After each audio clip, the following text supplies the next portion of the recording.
Welcome to today's episode of Global One Voice Empowerment Network, the podcast where we explore powerful stories and focus on the strategies for personal growth, empowerment, and meaningful connection. Our guest today is someone who has lived out the principles of courage and transformation. Sairan is a business coach who specializes in empowering midlife women to unlock their hidden talents and embrace their true potential. Her journey from engineering to coaching is one of bold decisions and overcoming the fear of failure in life. I'm excited to welcome Sairan to the show tonight. Sairan has helped countless women face their fears and take on new challenges with confidence.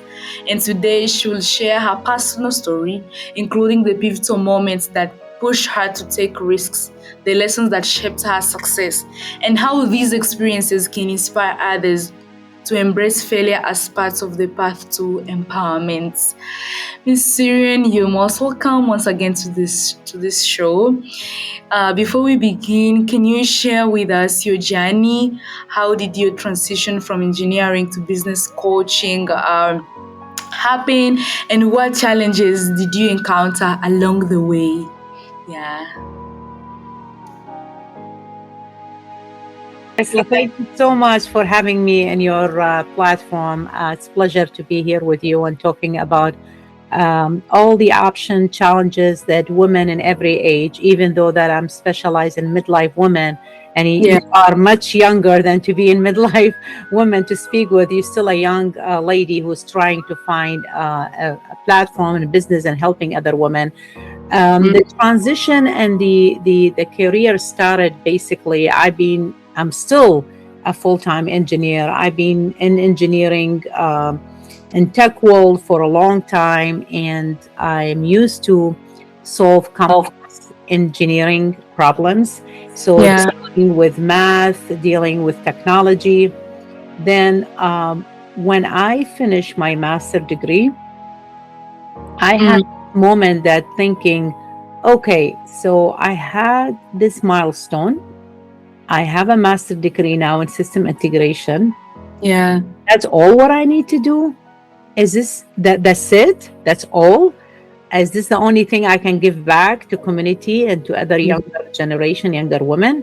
That's when I found out my passion for mentoring and leadership skills, training, facilitating, speaking. And I start small in the beginning. I start speaking with a younger engineer at the university. Then Yeah. I will expand it to the women in technology, then other, platform. And here I am with you on this platform speaking about Women Challenge. Yeah, which is really great. I think so. What I'm trying to think here is like looking back, you were successful in your engineering, and you thought you were like, I feel like something else is missing. I am not contributing fully to my community, and you're like, well, I can do coaching and help out so many people, which is really good. So, what challenges did you encounter along the way?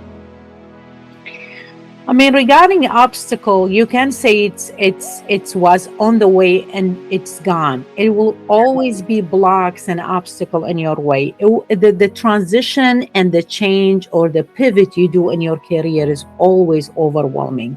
Although I'm not 100% business coach yet, I'm doing it as a side business, but Yeah. still overwhelming because in my case, remember dealing with engineering world is all IQ and how good are you in math and Yes. designing and building bridges and building houses, and it's different than emotional intelligence. When you get to coaching and talking with human being, you have to be, I'm not saying master right away, but you have to tap in on the human nature, how to Yeah. approach people, emotional intelligence, their psychology. Are coachable? Are they ready even to be guide and coach on? Because to be honest, there is a lot of clients are not coachable. And you kind of tell after mastering it and doing it for so long. I've been doing it for 7 years, almost 8 years now.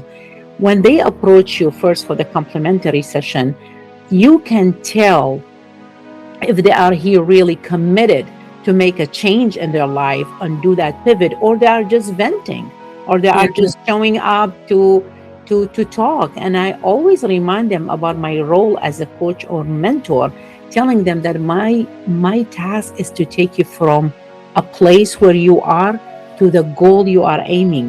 My task is, this is not a coffee place. We are not chatting and having coffee. We are not friend. I am not your friend right now. I might be friend later on, but first let me do my task and helping you as a coach or a mentor to Mm. fulfill those dreams or just meet your goals. So it's not always a cut paste. It's never like black and white. And that Yeah. was a challenge I faced because in engineering school, we program and our brain, the strategy thinking, we have an our brain program by finding the precise and the concise result, meaning if you have an equation, you cannot be plus minus 0.005 inch in your design. Everything is black and white, everything has to be exactly correct. When you Yeah. go to coaching, uh, there is adaptability, there is a flexibility, there is a place that you can be plus and minus, and Yeah. you custom your coaching according to the client. There Yeah. is no size Mm. fit all, right? There is no like the engineering, only one right answer. There is always different answer for different client. I really understand that because like when it comes to coaching, sometimes you are kind of helping someone and they want to feel it like it should be like more of a personal relationship. Yeah. Others want to have those boundaries, and so it's kind of like kind of transitioning from you like being an engineer and then coming into this. It's kind of like a challenge, but it's good that you're taking on this step because you're really helping out the community as well. So thinking back, can you tell us about a pivotal moment when you had to face fear or uncertainty, and how did that experience change your perspective on taking risks? Yes, of course. I mean, I hit that wall when during pandemic when I decided to have a platform. I used to have a different niche. I used to actually coach international women who has Yeah. engineering degree how to fulfill their American dreams. So when I tried to do that transition or just that little pivot, that pivot moment was very scary. And I doubted every talk I did. I doubted every move I did because I was never an entrepreneur. I was never a businesswoman. All I Yeah. was just making money, go to your work, do a good job, and yay, you smart in math, great, right? Your LinkedIn look good. That's it. That's all. When you do business and starting a small business, women, men, it doesn't matter, young or old, you can expect it to be very easy and an overnight result. You're going to come across, when you do that pivot, you're going to come across a lot of blocks. It's up to you how to take that critic and that failure as a lessons. At the beginning, you take things personally, you kind of question yourself, and you said, maybe I'm wasting my time. I'd better to go back to my day job, 9 to 5. At least it's a secure job. But in Yeah. this case, I didn't, because I didn't quit my day job. I still have my day job, and I'm doing the side business. And that's what I tell my client. My message to you is not to quit your job totally just because you are an artist, you draw very nice, your paid is wonderful. No, my message to you is, if you are making a good money and you're having a family, you have kids, you're taking care of your parents or your in-laws, keep that security job on the side, do that side business for you. Feel Mm-hmm. that entrepreneurship, feel that excitement. Look forward for that weekend, look for that your podcast, look forward for that conferences or speaking gig, because you Yeah. are an entrepreneur. There is that momentum and excitement. If you don't like your day job, you keep complaining about your boss or about the toxic environment you are, your Mhm. small business will replace that, because it will be, I don't call it a side hustle, I call it a side heaven, because I feel Yeah. like in that side place you create that heaven and that refuge for yourself to thrive and scale and help others. Mm-hmm. Yeah, that's very important because, like, I know some people, like, okay, they're into professions which, like, they didn't choose. It's just because life happens and things happen, and so they see themselves in those professions. But then, like the way you're saying it is that, like, as you're doing something, look for something else that you can feel like you're part of it, and feeling that you're part of a community, feeling that you're part of, like, doing what your passion is and what really God called you to do on this earth. Like, so, like, don't just stay in one place. Always, like, stay Yeah. out there and look for something that you can really do and impact other people's lives, which is what you're also doing. So, what's one lesson from your journey that has had a significant impact on your success? Why do you think it's most important to others to embrace this lesson, like what you're just telling us right now? One lessons. I would think about one word always: resilience. Resilience. You have to have that ability to bounce back. You're gonna fail a lot. You're gonna fall Mhm. down in your face. You're gonna, like I said earlier, you're gonna doubt your message. You're gonna doubt your impact. You're gonna doubt everything. You're gonna come after a couple of months and said, "This is not working. I wasted my time." But if Yeah. you have that bounce back ability, willing to adopt new features, willing to adapt the technology, willing to adapt AI, willing to adapt the change in the economy, willing to adapt and change in human nature. Because you Mm. can't just be just stiff and solid and staying in a stagnant place saying, no, I'm not changing. Because when you don't change, everything else around you change. You just have to be resilient. You have to be willing to change certain belief and fact that you have in your mind for a long time. And I face that, Rebecca, and with a lot of tech women when I coach them, because when they come to me, they most of them have the same struggle. They said they had a job, they make good money, they have good family, house, financial, no problem. But they Yeah. always complain about one thing. They said, we don't have that joy. We don't feel that we are leaving any, there is no impact. There is no sense of belonging. My job is just going, I go to work, I come back, I pay the bills. I don't feel that I'm part of the group. I'm not part of the community, like you mentioned earlier. So they don't have that fulfillment. Is the lack of fulfillment. This is why I call it core genius, meaning each one of us have something buried inside that Yes. you need to bring it out. There is no way nobody have any skills. And when I say skills, it's talent, it's things that you scale and calculate better than others. There is people are very good in building things. There's other people are good speaker. There's people who are a good writer. So each Mhm. one of us has something inside that need to be discovered. This is why I call it a hidden gem. And the minute the client realize exactly what is that hidden talent, and Yes. telling them, great, you have the clarity now. Now you know Mhm. what is that talent or skill. Now Yeah. it's time to practice it and take action. Because passion and just being in love with writing or a certain skills, or you are an athlete, if you Yeah. don't take action, then it doesn't mean anything.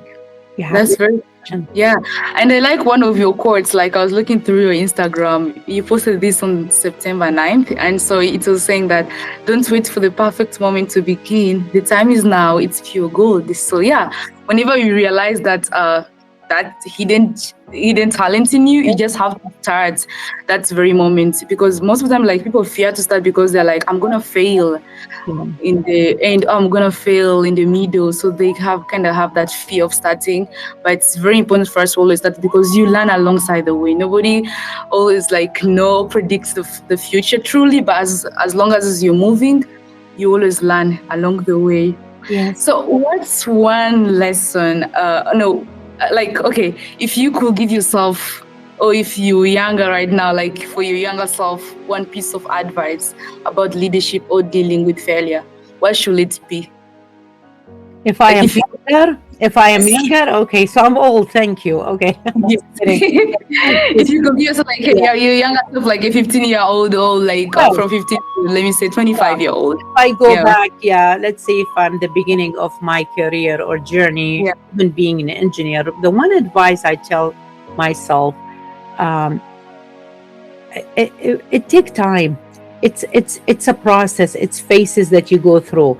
When I Mm. graduate from engineering, to be honest with you, even when I moved to United States, I was only 26. I was in my 20.